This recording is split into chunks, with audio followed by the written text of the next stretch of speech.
It's been a big week for Trump. I suppose every single week's a big week for Trump. He's either been criminalized or plagiarized, or he's campaigning, or he's, I suppose, fending off various means to prevent him running. He was on Dr. Phil the other week. He still finds time, of course, to condemn people for the shape of their head. These are not stupid people. I call him watermelon head. He's got the thinnest neck I've ever seen, how it holds up that head. He's got a neck that's about a size 6. Very unattractive guy, both inside and outside. Then people say, oh, that's such a terrible thing to say. That's okay. Very unattractive guy. Here's the thing. These are bad people. The things I enjoy about that clip are the assessment of that man's neck, size 6 neck. Like, it's good that he's noticed that, isn't it? It's like interesting. Wouldn't you think if you were in Donald Trump's company, oh no, what's the thing he's going to talk about? It would be this, wouldn't it? This would get ridiculed, I'd imagine. You'd be on edge, I think. Also, looks like he has proportionally got a relatively large head. I like the way that Donald Trump conducts moral discourse internally. People say it's a bad thing. It's not a bad thing. These are bad people. It's interesting to see someone have an entire moral conversation internally. It's extraordinary. But the ability to come up with nicknames is going to be difficult to jail or impede that during this period. Here he is now demonstrating the complexities of shrinkflation with a Tic Tac. Tic Tacs. This is what inflation does. This is what inflation does. This is what inflation. Okay? Look. Not good, right? Last week, I said in a straight choice between Donald Trump and Joe Biden, if you care about democracy, you'd be better off voting for Donald Trump. And it seems that what is being practiced in media spaces and cultural spaces generally is a policy of ensuring that there is always a reason why you should vote for Joe Biden. That, you know, if you're from this minority or this region or this background, or if you care about this issue, you should vote for Joe Biden. Here's 50 Cent defying the attributed cultural identity that he's been given to say that he would vote for Donald Trump. Let's have a look. Another election, so have you made a decision about who you're going to support? I'm not sure how to answer that question, to be honest with you. Have you made a decision? I haven't. What do you see as the significance of African American men in this election for both of you? I see them identifying with Trump. Why do you say that? Because they got RICO charges. A lot of people think that that's been a real blunder to put Trump through this public trial and to use the institution of the judiciary to condemn him, because it increasingly looks like there isn't an objective sense of justice that's being pursued, rather the deployment of yet another institution. When the media fails, what other weaponry is available? Here we have AOC claiming that she would be concerned that Trump would throw her in jail if he wins presidency. And these are the kind of things, of course, this is, look, I don't know what she actually said, but the idea that one of the things we should all be terrified of if Trump were to have a second presidency, remember, he's been president before, of course, and I don't know that he jailed any political opponents in that time, and I do know that right now Steve Bannon's in jail, various other former Republican figures have been jailed. There's an attempt to jail Donald Trump. It seems like, you know, I suppose, what would you call this? Classic gaslighting. I mean, it sounds nuts, but I wouldn't be surprised if this guy threw me in jail, she said. He's out of his mind. I mean, it is his whole first campaign around lock her up.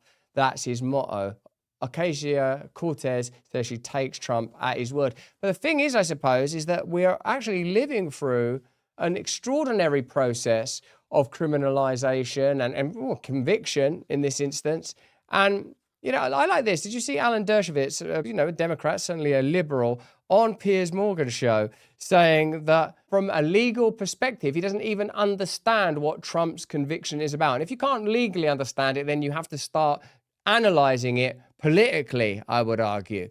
Have a look at this, and then we'll move on to looking at the bird flu, the next pandemic, the next attempt to assert control via fear. Let's have a look, though, first of all, at Alan Dershowitz talking about his inability to understand exactly what that conviction is about. From a pure legal perspective, how sound was this verdict? From 1 to 10, it was a below 20. It's the worst legal verdict I've seen in 60 years of practicing, writing, litigating cases. It's now days since the verdict. I still don't know what he was convicted of. Was he convicted of intent to cheat on his taxes 2 years later, although he didn't take it as a deduction? Was he convicted of defrauding voters who obviously knew that he was a sexual scoundrel? Was he convicted of seeking to make an illegal campaign contribution, although the contribution didn't have to be listed until after the election? I have never seen a case where even after the verdict came down, we don't know what he was convicted of. No one in history has ever been convicted of failing to disclose hush money payment paid to somebody. Why would anybody pay hush money if they had to disclose it? This is a case where the prosecutor simply decided to get Trump. I'm not a Trump supporter. I voted against him. I'm a liberal Democrat, but I care more about the weaponization and distortion of the criminal justice system. That's, I suppose, the kind of conversation we have to have, transcendent of the usual divisions and battle lines that are drawn out prescriptively for us.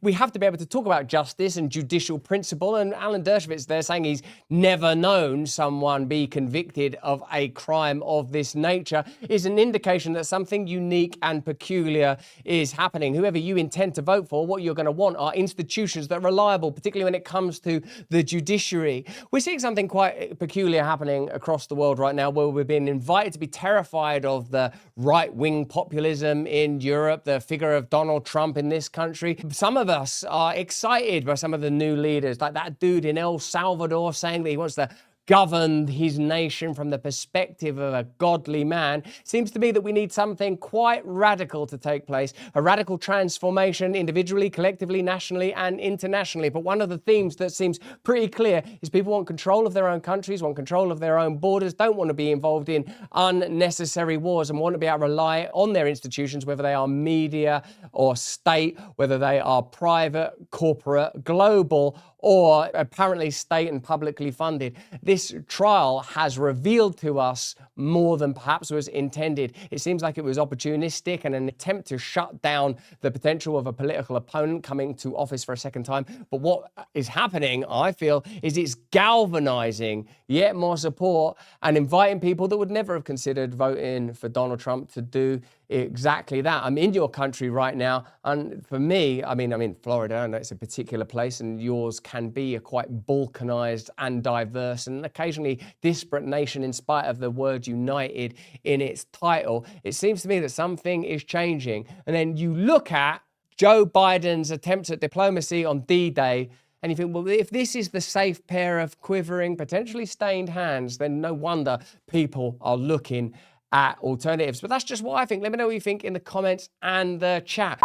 If you love our content, then by Jove and by the Lord above, you'll have to love our partners too. We choose them especially for you. Dr. Gundry is a world-renowned cardiologist. He tells us about a secret potential toxin in food that's causing digestive issues, affecting millions of us. It could be affecting you right now. Here's a warning sign. Have you gained any weight lately? Are you fatigued? Are you suffering from digestive discomfort? Are your joints stiff? Have you got any skin problems? Dr. Gundry explains how these side effects are often mistaken for ordinary signs of aging. You just got to know which foods are healthy and which contain this hidden toxin. We've got to find out about this toxin. Click on the link in the description here. Go to gutcleanseprotocol.com. That's gutcleanseprotocol.com/brand. gutcleanseprotocol.com/brand. We'll learn about this toxin. We'll learn about which foods to avoid and how to avoid this toxin in order to get fit. After years of research, Dr. Gundry, I salute you, sir, has released this free video showcasing exactly which foods you got to avoid. I'm going to have to avoid these ones. I don't want bad skin. These joints have got to remain limber and lubricated, baby. So go find that video. gutcleanseprotocol.com/brand to learn about these hidden toxins in our food. We gotta get healthy. We gotta get well. Let's go back to the content. Click on that link now. I want you to stay healthy and age beautifully.